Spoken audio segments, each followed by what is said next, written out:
Assalamualaikum warahmatullahi wabarakatuh. Nama saya Fitri Erlanda. Saya ingin menjelaskan apa itu asbab al-nuzul. Yaitu asbab al-nuzul adalah merupakan bentuk idhofah dari kata asbab dan nuzul. Secara etimologi, asbab al-nuzul adalah sebab-sebab yang melatar belakangi terjadinya turun Al-Quran. Banyak pengertian terminologi yang dirumuskan oleh para ulama. Di antaranya, menurut Az-Zarqani, asbab al-nuzul adalah khusus atau sesuatu yang terjadi serta ada hubungannya dengan turunnya ayat Al-Quran sebagai penjelas hukum pada saat peristiwa itu terjadi. Menurut As-Sabuni, asbab al-nuzul adalah peristiwa atau kejadian yang menyebabkan turunnya satu atau beberapa ayat mulia yang berhubungan dengan peristiwa dan kejadian tersebut, baik berupa pertanyaan yang diajukan kepada Nabi atau kejadian yang berkaitan dengan urusan agama. Menurut Subhi Sholih, asbab al-nuzul adalah sesuatu yang menjadi sebab turunnya satu atau beberapa ayat Al-Quran. Ayat-ayat terkadang menyiratkan peristiwa itu sebagai respon atasnya atau sebagai penjelas terhadap hukum-hukum di saat peristiwa itu terjadi. Kendatipun redaksi pendefinisian di atas sedikit berbeda, semuanya menyimpulkan asbab al-nuzul adalah kejadian atau peristiwa yang melatar turunnya ayat Al-Quran. Ayat tersebut dalam rangka menjawab, menjelaskan, dan menyelesaikan masalah-masalah yang timbul atau kejadian dari kejadian-kejadian tersebut. Asbab al-nuzul merupakan bahan-bahan sejarah yang dapat dipakai untuk memberikan keterangan-keterangan terhadap lembaran-lembaran dan memberikan konteks dalam memahami perintah-perintahnya. Sudah tentu bahan-bahan sejarah ini hanya melengkapi peristiwa-peristiwa pada masa Al-Quran masih turun atau Asr Tanzil. Selanjutnya akan dilanjuti oleh Yuan Ansari. Langsung saja saya baca yang nomor 2, yaitu macam-macam asbab an-nuzul. Yang pertama, dilihat dari sudut pandang redaksi yang dipergunakan dalam riwayat asbab an-nuzul. Ada dua jenis redaksi yang digunakan oleh perawi dalam mengungkapkan riwayat asbab an-nuzul, yaitu sharih atau jelas dan muhtamilah atau kemungkinan. Redaksi sharih artinya riwayat yang sudah jelas menunjukkan asbab an-nuzul dan tidak menunjukkan yang lainnya.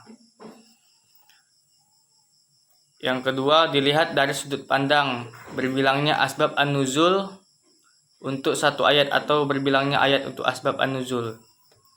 Yang A, berbilangnya asbab an-nuzul untuk satu ayat atau ta'adud as-sabab wa nazil al-wahid. Yang B, pada kenyataannya tidak setiap ayat memiliki riwayat sebab an-nuzul dalam satu versi. Ada kalanya satu ayat memiliki beberapa versi riwayat asbab an-nuzul. Tentu saja hal itu tidak akan menjadi persoalan bila riwayat itu tidak mengandung kontradiksi.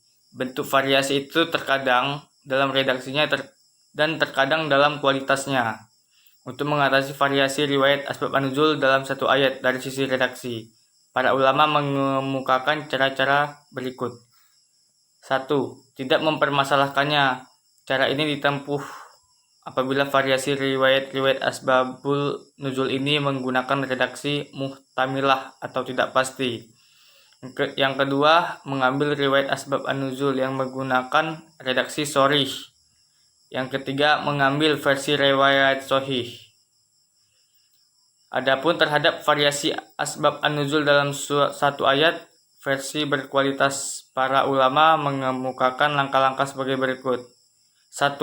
Mengambil versi riwayat yang sahih. 2. Cara ini mengambil bila terdapat dua versi riwayat tentang asbab an-nuzul satu ayat, satu versi berkualitas sahih, sedangkan yang lainnya tidak. Misalnya riwayat dua versi riwayat asbab an-nuzul kontradiktif untuk surat Ad-Duha ayat 1-3. Yang ketiga, melakukan studi selektif atau tarjih. Yang keempat, langkah ini diambil bila kedua versi asbab an-nuzul yang berbeda-beda itu kualitasnya. Yang kelima, melakukan studi kompromi atau jamak. Yang keenam, langkah ini diambil bila kedua riwayat yang kontradiktif itu sama-sama memiliki status kesahihan hadis yang sederajat dan tidak mungkin dilakukan tarjih. Yang B, variasi ayat untuk satu sebab atau ta'adud nazil wa as-sabab al-wahid. Terkadang suatu kejadian dapat menjadi sebab bagi turunnya dua ayat atau lebih. Dalam ulumul Al-Quran, dalam hal ini disebut dengan istilah ta'adud nazil wa as-sabab al-wahid atau terbilang ayat yang turun, sedangkan sebab turunnya satu. Dalam hal ini tidak ada permasalahan yang cukup penting. Karena itu banyak ayat yang turun di dalam berbagai surat berkenaan dengan satu peristiwa. Yang ketiga yaitu ungkapan-ungkapan sabab an-nuzul. A. Ungkapan-ungkapan yang digunakan para sahabat untuk menunjukkan sebab turunnya Al-Quran tidak selamanya sama. Ungkapan-ungkapan itu ada beberapa bentuk sebagai berikut. B. Sebab an-nuzul disebutkan dengan ungkapan yang jelas seperti turunnya ayat ini demikian. Ungkapan ini secara definitif menunjukkan sebab an-nuzul dan tidak mengandung kemungkinan makna lain. C. Sebab an-nuzul tidak ditujukan dengan lafal sebab, tetapi dengan mendatangkan lafal yang masuk kepada ayat dimaksud secara langsung setelah pemaparan suatu peristiwa atau kejadian.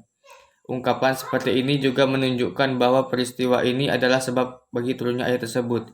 Misalnya ialah sabab al-nuzul yang diriwayatkan oleh Muslim dari Jabir.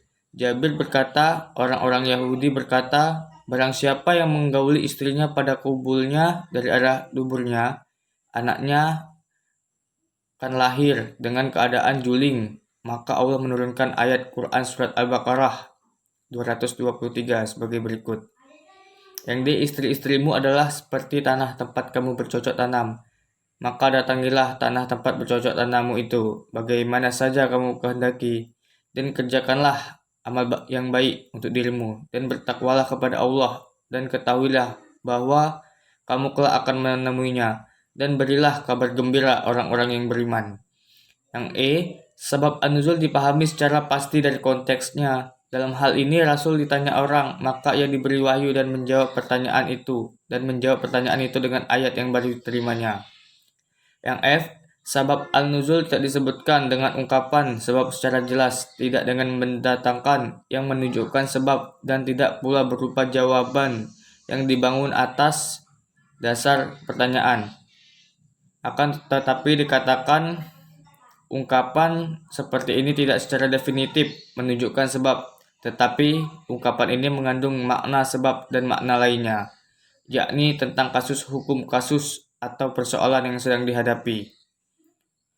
Yang G, menurut Al-Zarqani yang menjadi pegangan dalam menerangkan sebab turunnya ayat tersebut adalah riwayat Jabir, karena riwayatnya bersifat naqli dan jelas menunjukkan sebab, sedangkan riwayat Ibn Umar merupakan istinbat atau penggalian hukum dan dipahamkan sebagai penjelas bagi hukum mendatangi atau menggauli istri-istri pada dubur mereka, yaitu haram. Assalamualaikum warahmatullahi wabarakatuh. Saya Fadila Kesana ingin membacakan yang nomor 4, yaitu urgensi dan kegunaan asbab al-nuzul. A. Urgensi asbab al-nuzul. Pengetahuan tentang asbabul al-nuzul membantu dalam memahami ayat dan menghindarkan kesulitannya. Adapun manfaat mengetahui asbabun nuzul menurut sebagian ulama, seperti Ibnu al-Daqiq, menyatakan bahwa mengetahui asbabul nuzul ayat merupakan metode yang utama dalam memahami pesan yang terkandung dalam Al-Quran. B. Kegunaan asbab al-nuzul membantu kejelasan terhadap beberapa ayat. Misalnya, Urwah bin Zubair mengalami kesulitan dalam memahami hukum fardu syai antara Safa dan Marwah.